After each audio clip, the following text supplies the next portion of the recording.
بسم اللہ الرحمن الرحیم۔ السلام علیکم۔ آپ دیکھ رہے ہیں ٹریول کی دنیا اور میرا نام الیاس ہے۔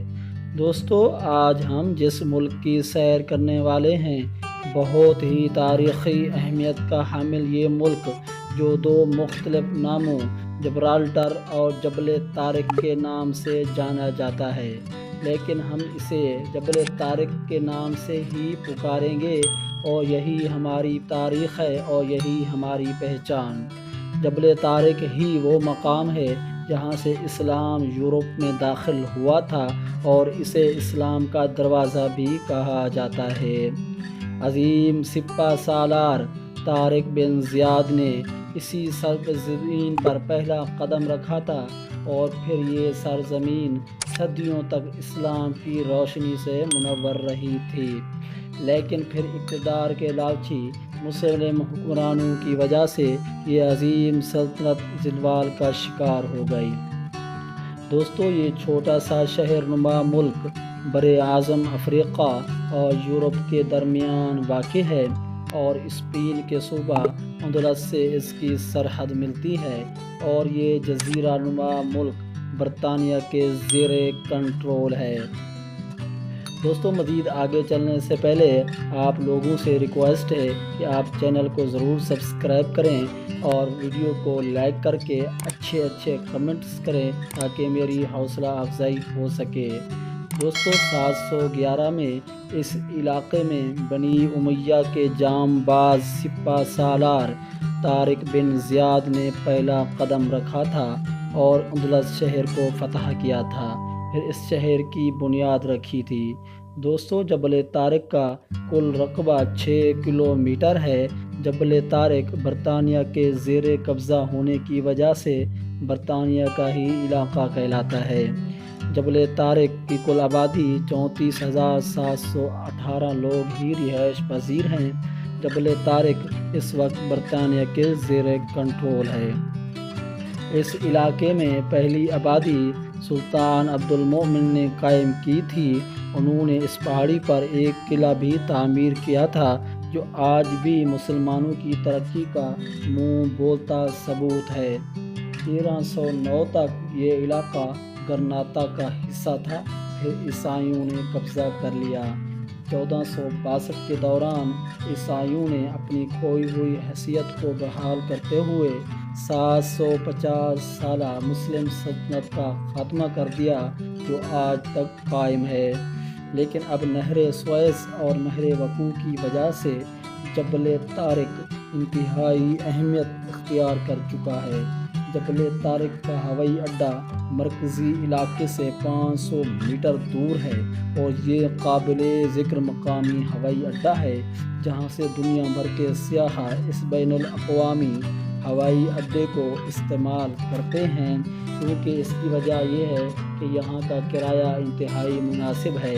اس ہوائی اڈے پر دنیا کے ہر ملک کی کرنسی تبدیل کی جا سکتی ہے۔ اس اڈے کا منفرد بات یہ ہے کہ اس کا رن وے آدھا خشکی اور آدھا پانی میں کے اندر ہے، جو پانی، ریت اور مٹی ڈال کر بنایا گیا ہے۔ دوستو، جبل طارق کرائم فری ملک ہے۔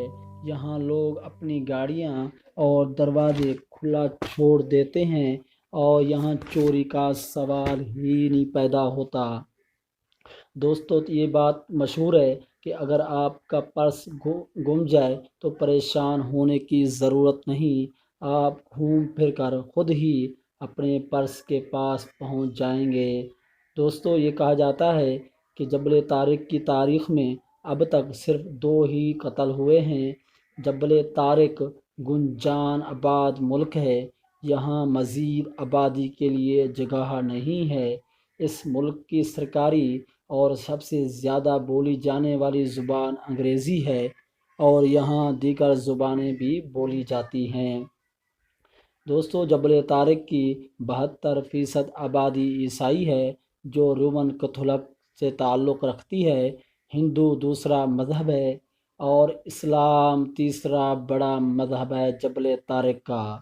جبل طارق میں استعمال ہونے والی کرنسی کو جبرالٹر پاؤنڈ کہا جاتا ہے۔ ایک جبرالٹر پاؤنڈ کی قیمت پاکستانی روپوں میں 207 روپے بنتی ہے۔ دوستو، جبل طارق پاکستان سے 6798 کلومیٹر دوری پر واقع ہے۔ اس ملک کا سربراہ گورنر ہوتا ہے، جس کی تعیناتی ملکہ برطانیہ کرتی ہے۔ جبل طارق کے لوگ بہت ہی پڑھے لکھے اور ملنسار ہیں۔ جبل طارق کے لوگ ایک دوسرے کا دکھ درد پوچھتے ہیں۔ اگر یہاں شادی بھی ہو تو یہاں کے لوگوں کو معلومات ہوتی ہے۔ اگر کوئی بیمار ہو تو اس کا بھی پتہ چل جاتا ہے، لوگ جا کر اس کا حال احوال پوچھتے ہیں۔ جبل طارق پر کی جوا اور سیاحت دو ہی آمدنی کے بڑے ذریعے ہیں، اور یہ ملک آن لائن جوئر کا مرکز بھی کہلاتا ہے۔ یہاں پر 18,000 سے زیادہ لوگ روزانہ سیاحت کے لیے آتے ہیں، اور اسپین سے آنے والے سیاح اپنی گاڑیاں اسپین میں ہی چھوڑ کر آتے ہیں، کیونکہ یہاں پارکنگ کے لیے جگہ نہیں ہے۔ دوستو، یہ ملک بنا پرافٹ کے اپنا تیل فروخت کرتا ہے اور آنے والے بحری جہازوں سے ٹیکس وصول کرتا ہے اور اپنے ملک چلانے کے لیے استعمال کرتا ہے۔ یہاں پر بچوں کو تعلیم فری دی جاتی ہے، اور ٹرانسپورٹ کا نظام بھی ہے جو عوام کے لیے بالکل مفت ہے، اور ہر کسی کو اپنے مذہب کی عبادت کرنے کی کھلی اجازت ہے۔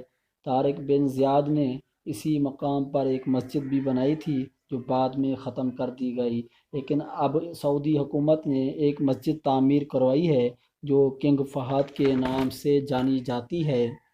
دوستو، یہ سفید مسجد سرسبز پہاڑی اور ساحل کے درمیان واقع ہے۔ جبل طارق میں صرف 2 ہی مساجد ہیں جہاں مسلمان اپنی عبادت کر سکتے ہیں۔ طارق بن زیاد نے سمندر کی صورتحال کا جائزہ لینے کے لیے ایک قلعہ بھی تعمیر کروایا تھا، جو وقت کے ہاتھوں آہستہ آہستہ ختم ہو گیا۔ دوستو، جبل طارق میں داخل ہونے کے لیے برطانیہ کا ویزا ہونا ضروری ہے، لیکن اگر آپ کے پاس کسی یورپی ملک کا ویزا ہے تو پھر بھی آپ داخل ہو سکتے ہیں، ورنہ آپ کو ویزا لینا ضروری ہوگا۔ دوستو، یہ تھی جبل طارق کی خوبصورت ہسٹری۔ اب آپ دیجیے اجازت۔ اللہ نگہبان۔